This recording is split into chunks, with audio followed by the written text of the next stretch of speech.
What's up, everybody? John Eric Poli here with my MMA news, and today's guest will be fighting Taylor McMahon at Maverick 21 on November 19th.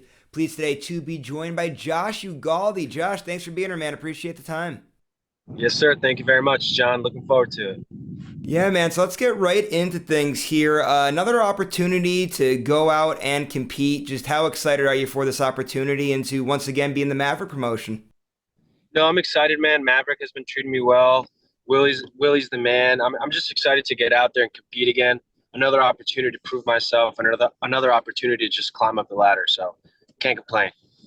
And Maverick is a fantastic promotion too. Does a lot for a lot of different regional fighters in the Pennsylvania, New York, New Jersey region. Do a lot for amateur fights as well. Just talk about that a little bit too, and just all the opportunities that they kind of present. Like not only yourself, there's been a few fighters that are fighting on this card where they keep coming back to the promotion. That really says a lot about the promotion that a lot of these regional fighters want to stay with Maverick. Yeah, man, it's been good. Maverick's been treating me good. Uh, every fight I've had there has been every fight event has been smooth. No complaints. Again, like I started my amateur career there. I see myself finishing my amateur career there. So, look, all love to Maverick for sure. So one of the cool things about a fighter in your shoes, right, when you're very young in your career is the growth in between fights. I'm sure fight two, you look probably light years better than fight one, and fight three looks so much better than fight two. Just for this opportunity and for this fight coming up here on the 19th, how much better are you now than you were from the last time that you last fought? Dude, I said this again, and I'll say it every other time. I would finish the previous version of myself in every fight proceeding.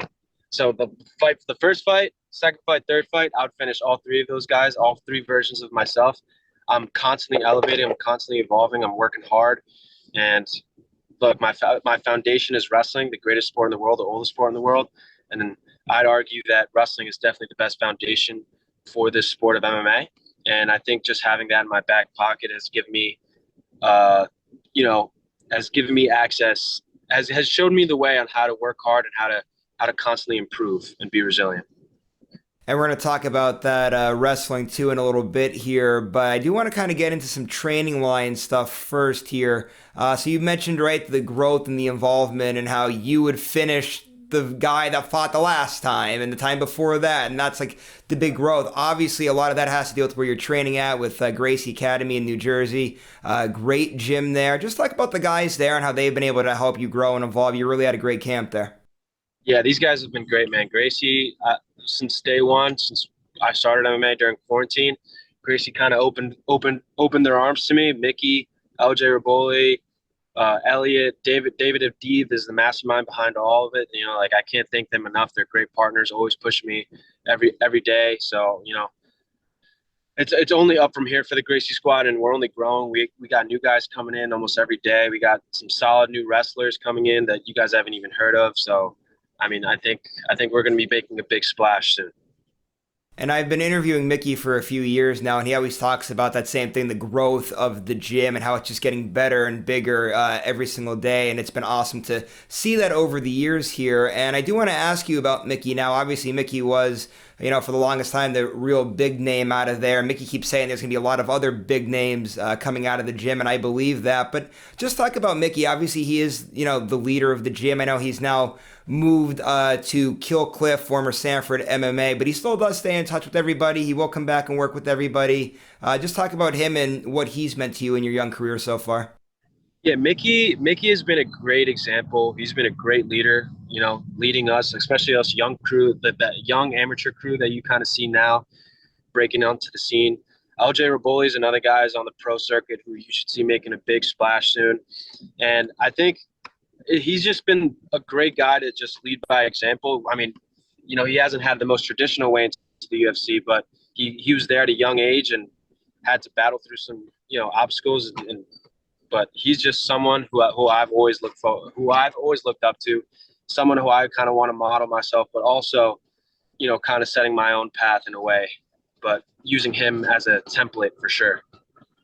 And you told me before we came on air, you recently had the opportunity to go down to, now it's Kill Clip at the former Sanford MMA, and get to work out with Mickey down there and some of the really high level UFC guys and everybody that's down there at that gym. Talk about that experience too. I'm sure that had to be a great one for you. I mean, number one, obviously the fantastic Florida weather, but just getting to work with all those guys down there.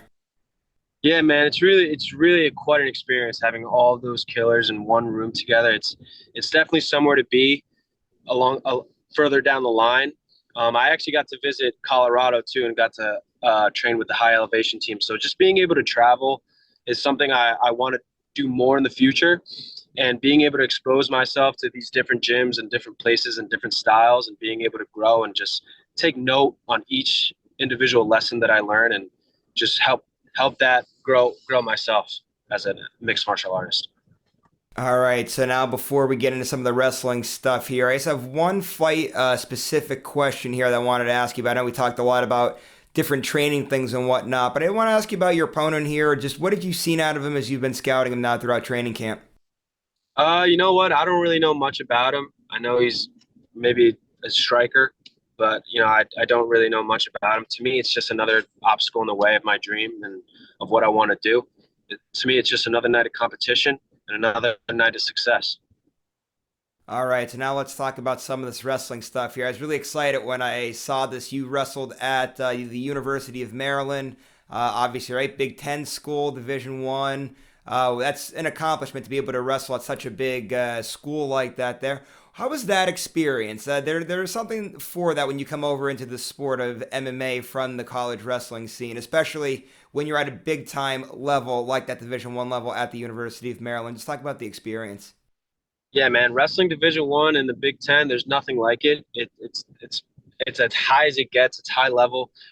Right before that Olympic and world level of wrestling, Division One wrestling, and especially in the Big Ten, the hardest conference in the country. It's no joke. It grows you. It makes you tough. It battle hardens you, and it just makes you a better. It just makes you a better person, better fighter, whatever you want to label it as. But it's no joke. It's a good experience. It was a great experience being able to wrestle there. They're in University of Maryland's actually in really good hands now with Alex Clemson, who's just signed on as the new head coach when I was leaving on my way out. So I'm excited to see the future for them. But yeah, man, Division One wrestling has really, really shaped me into the person I am today, and has helped me become the fighter I am now. And you had mentioned before, right, where you said you had such a great foundation coming over to mixed martial arts after the college wrestling days. And that's so true, right? I mean, we've seen it time and time again. There's numerous examples over the years of people that have wrestled at such a high level and have made the transition so greatly into MMA. But I just want to ask about the transition period here just a little bit. Obviously, there's still, even though you have a great foundation with wrestling, there's still a lot to learn. You got to learn stand-up. You got to learn jujitsu. You have to learn so many other different things. Muay Thai, all the different forms of martial arts that go into it. Just how's this transition period been after, wrestling and now having to learn everything else into it? The transition's been great, man. It's been great. I've been taking it head on. I did jujitsu. I started doing jujitsu around my senior year of high school. I ended up taking first at the Pan Ams, IBJJF Blue Belt Pan Ams. So jujitsu was an easy transition. But as soon as I knew I was going to fight MMA, I got right in touch with a striking coach, found the closest gym to me, and I've been working ever since. So I'm not just a wrestler. I'm not just a grappler. I definitely have more skills in the book, definitely more skills in the arsenal, more tools, whatever you want to call it. But I've been working hard, and it's definitely something I do want to show off eventually if these guys push me to that level. But I haven't seen anybody really push me to get to that point yet. So.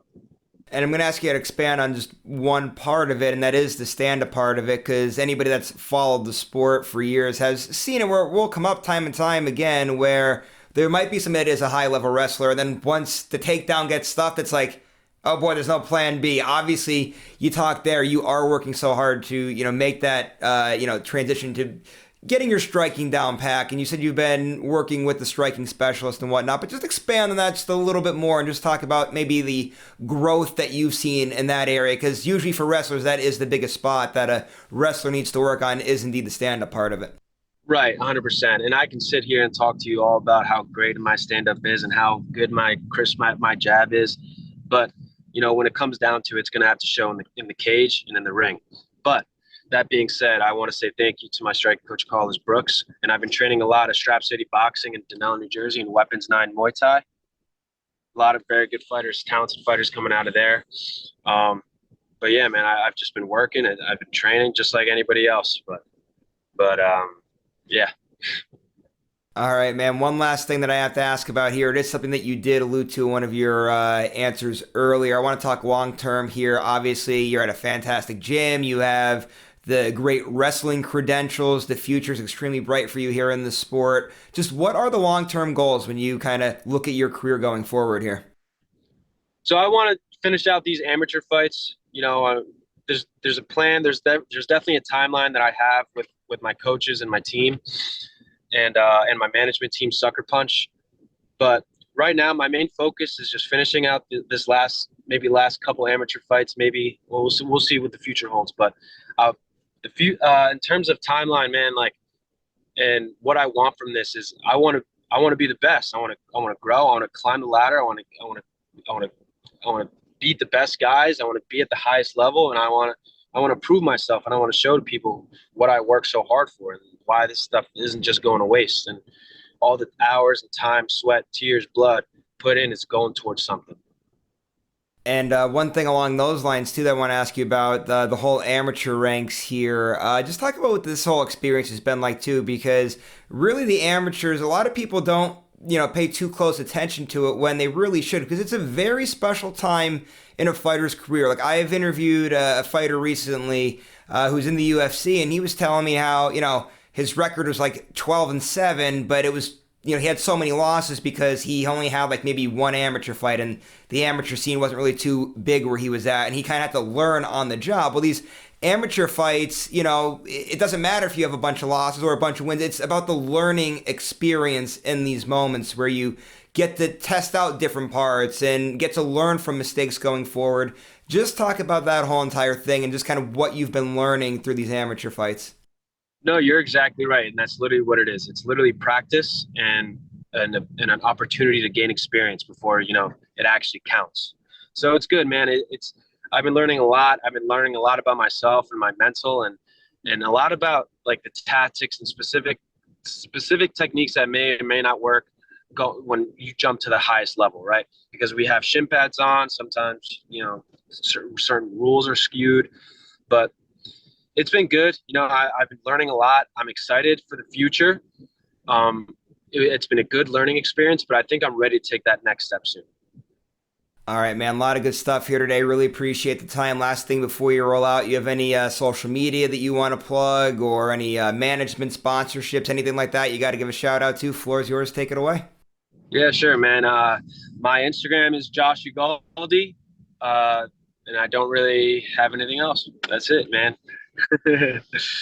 All right, Josh, thanks so much for all the time here today, man. Really appreciate it. And just want to remind everybody before I head out here today, again, Josh fights at Maverick 21 on November 19th. Maverick is a fantastic promotion. There's a lot of great stuff in the Northeast region, especially here in my state of Pennsylvania, also for New Jersey, New York, a lot of other states too along the East Coast. They really do a lot of great stuff. So make sure to go to the Maverick website or go to their social media pages. They have ticket information floating around there. You'll be able to buy your tickets. If you get the chance to go to the show on the 19th, I highly suggest it. They really do a fantastic job. So with all that being said, just one last thing before I head out, like I always do, I want to remind everybody to keep going to MyMMANews.com, checking out our great stuff.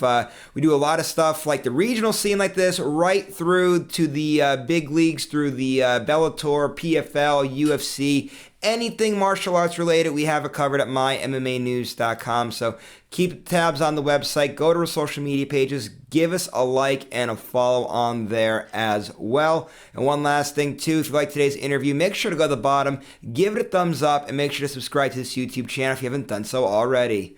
We'll see you later, everybody.